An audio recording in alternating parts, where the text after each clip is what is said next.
Africa. Father Peter John, members of the clergy, fellow speakers, all of us gathered together, comrades and friends, good evening. I want to express my sincere appreciation to Father Michael Weeder and the organizers, and point out that I don't speak in any representative capacity. Don't worry, Ziz. I speak as one who was a beneficiary of Mam Winnie's profound loyalty and deep affection.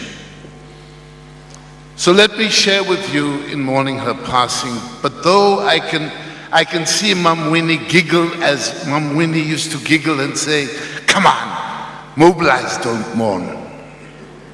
Because that was what she was about. It was about understanding our place and continuity of struggle.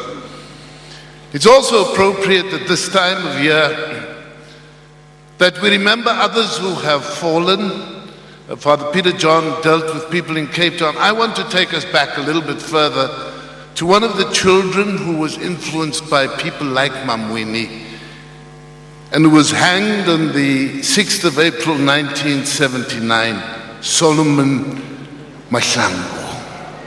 And in remembering Mam Winnie, let us remember all of those who sacrificed to bring us through the struggles in our lives.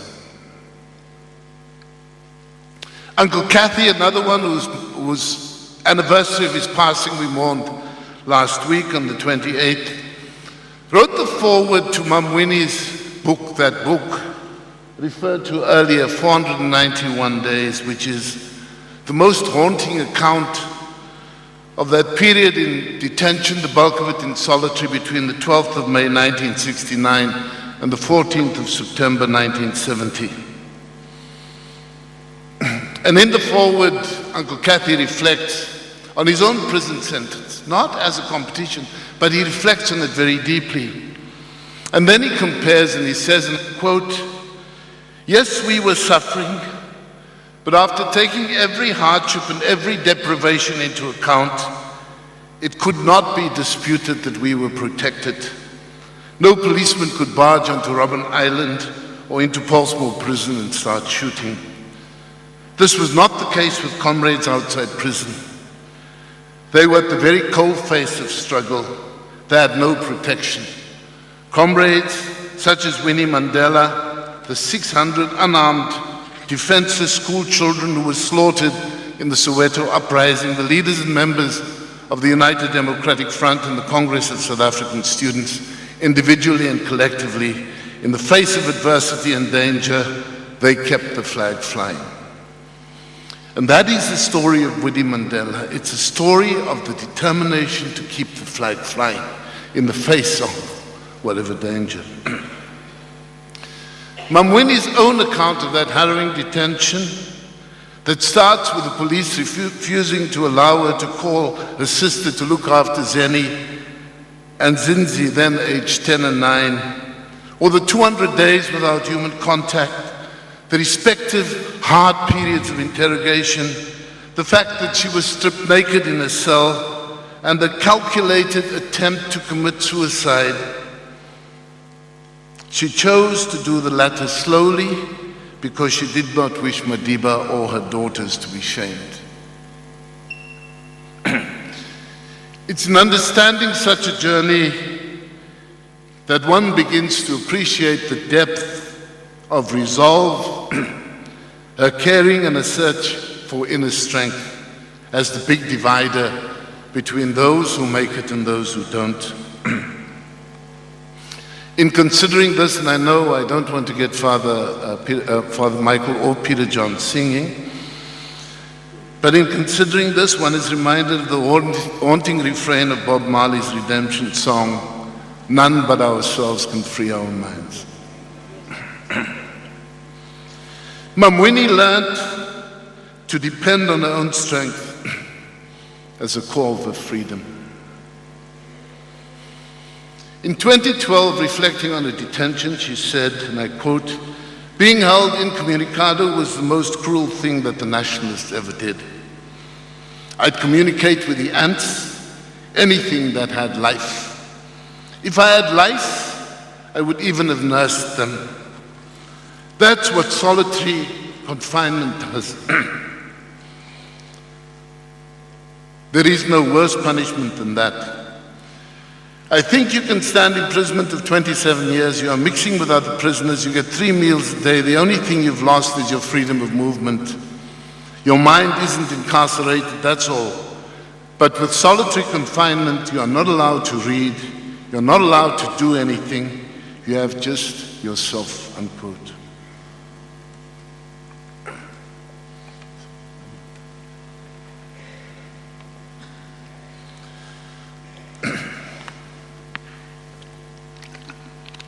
Part of that story is told in a letter published in the morning newspaper here today. And it's a letter that she'd written to Madiba that says, in quotes, "In prison they treated me like an animal. They humiliated me and robbed me of my dignity." And she ends the letter with, "But Nelson, that is why I must fight."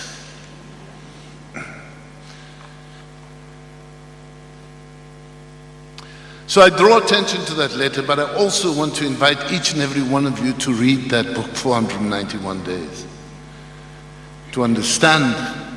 And I know there are many priests here, and I'm going to step onto their hallowed ground. They haven't had a definition of hell, but read 491 Days and you begin to understand what it could entail.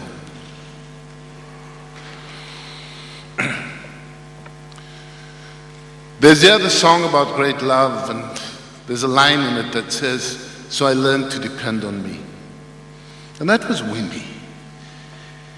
It wasn't even an organization, it was Winnie in her deep resolve to be and live and fight and lead. And it is that self-discovery that made her as strong and as uncompromising as we all knew her to be. And because of that, not even those of us who tasted the hors d'oeuvres of solitary confinement have the right to judge.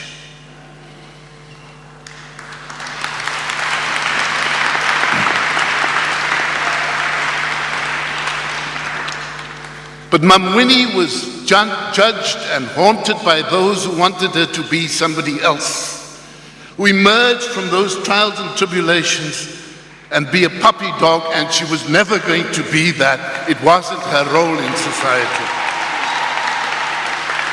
And there are some parts of the media that made her out to be a political monster. But in a very recent article, former Deputy Chief Justice Dikgang Moseneke disputes this vehemently. He was part of the defense team in the case that Comrade Feki spoke of and worked with her very closely.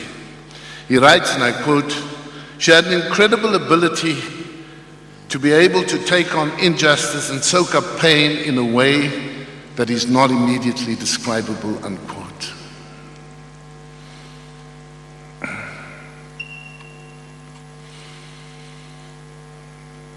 Mam Winnie was 26 when her husband was sentenced to life imprisonment. She was 32 when she was incarcerated for those 491 days. And through all of that, yet the harassment and torture didn't stop. She was banned on her release, and then on the 16th of May 1977, she was collected with her meager belongings and driven to Brandfort, whence she was banished. She'd never even heard of Brandfort. And then she was forced into this house with no running water or electricity, a house with no flooring or ceiling, in Brandfort without a means of income. And then instructed to have no contact with locals. Whatever she said and wrote of solitary confinement, banishment was also continuous, cruel, and inhuman punishment. No court of law was needed. Just the say-so of the Minister of Justice.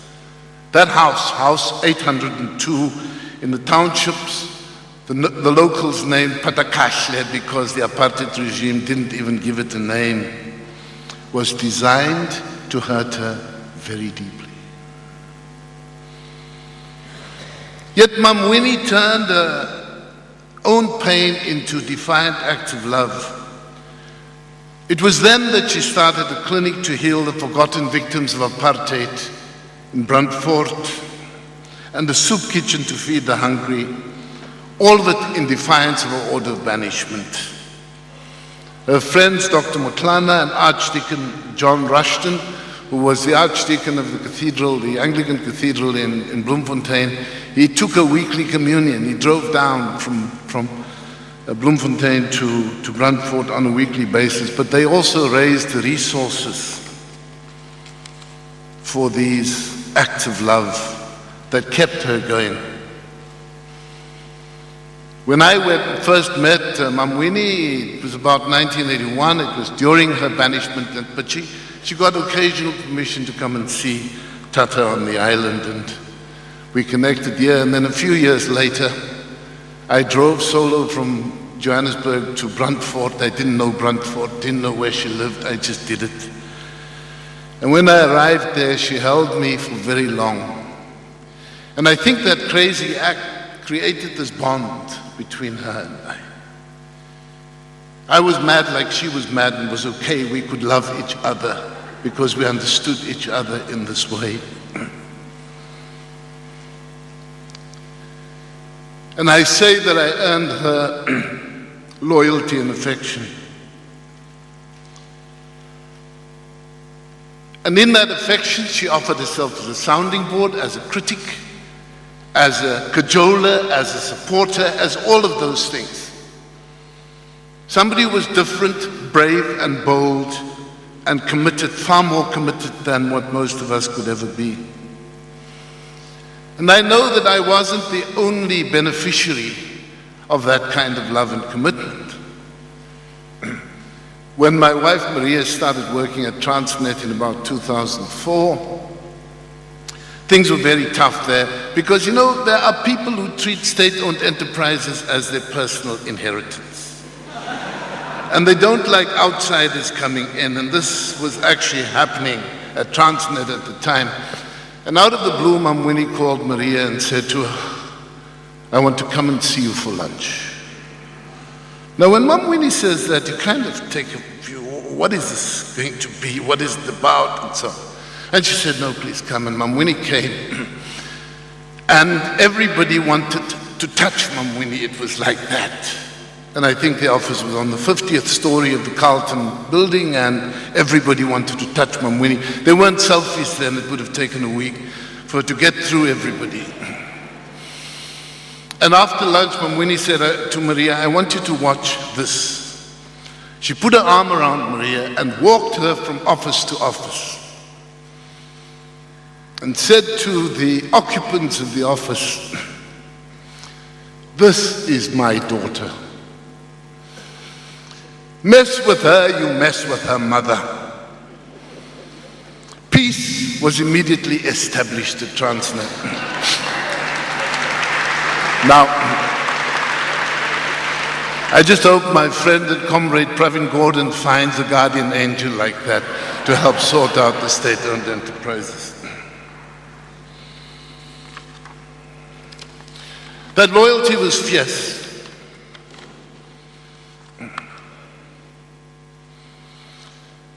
And it always finds an interesting resonance.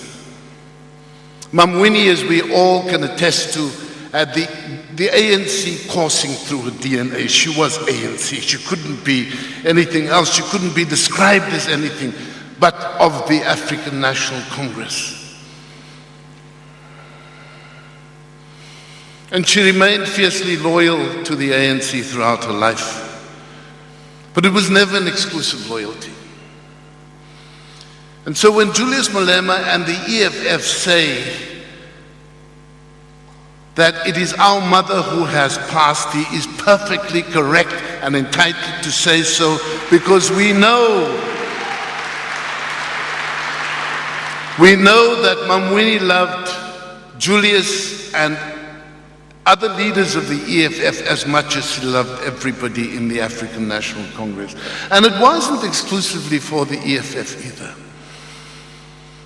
It was also AZAPO, it was the PAC, it was many organizations, and the UDM.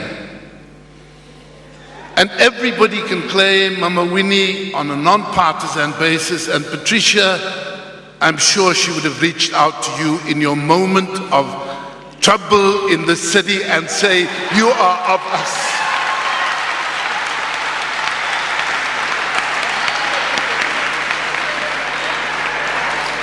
You see, apart from her courage, her greatest gifts were her ear right on the ground, checking everything that moved. It may have been this engagement with the ants, but she knew what was happening in the country. And it's in responding to this ear, and in her depth of caring for the poor and dispossessed, that she was fiercely critical of the African National Congress, especially of the gap between intentions and outcomes in the lives of people. Winnie didn't spare anybody any blushes. So let me digress with the matter that I find rather annoying. It relates to the restoration of the house to which she was banished. House 802 in Patakashle in Brandfort. We're all aware that the restoration of the house as a museum was budgeted for a long time ago, and that project was never implemented. Now we are told by the former Premier of the Free State, Mr. Elias Segubelo Magashule, that he has been working with the family since 2007. This is the same Premier who processed the approvals for the Estina dairy, totaling some 220 million in 2 weeks. This is the same former Premier whose daughter is the beneficiary of a 130 million rand housing contract, but who now informs us that this minuscule project to restore the house to which our mother was banished has taken 11 years and can't get done. And even when he talks about, he says, well, everybody knows the money hasn't disappeared. Where is the money that was budgeted for? And even the numbers he talks about for the restoration of that very basic house, for the 3 million rand he talks about, what does he want to do? Does he want to gold plate the window frames? Does he want to put in a jacuzzi? Does he also want to air condition the house? No, that must remain that place of pain. It must be the place where we take our children and our public servants and remind them of the words of Madiba at his inauguration, never, never and never again. But if the motivation is not to break the intergenerational poverty and deprivation, if the motivation is not to forever end oppression and exploitation, if the motivation is self-enrichment, then you get the dilly-dallying that we're seeing at the moment. And we must call it out for what it is, and we must say no to it, and we must insist that that house at Brandfort be a memory to the pain and suffering of Mam Winnie.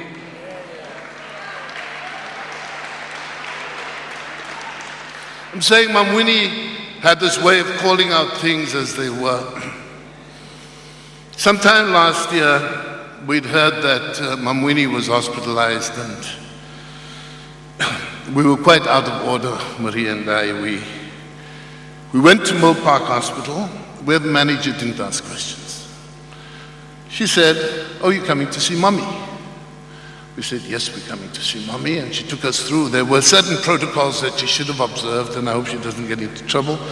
for me saying this today, and she took us to the ward, and inside, we had to wait outside. Inside the ward was Zinzi.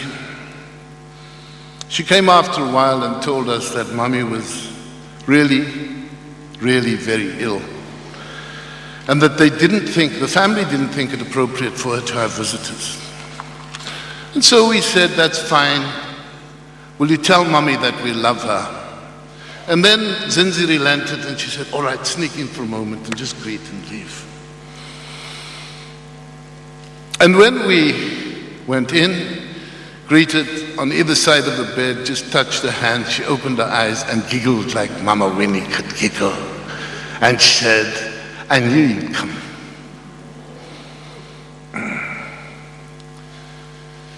And after the exchanging of stories about the health, the normal pleasantries that one does, Mam Winnie said, and Comrade Zizi, Mam Winnie said, and I'm sure you know this, she said, this ANC is such a disappointment. It has become a den of thieves. I'm sure your father is turning in his grave. And she then proceeded in that ill state of health to detail in chapter and verse stories that she had picked up, I don't know when and I don't know from what sources, nitty-gritty detail of corruption, nitty-gritty detail of sexual abuse, nitty-gritty detail of the abuse of power. And she said,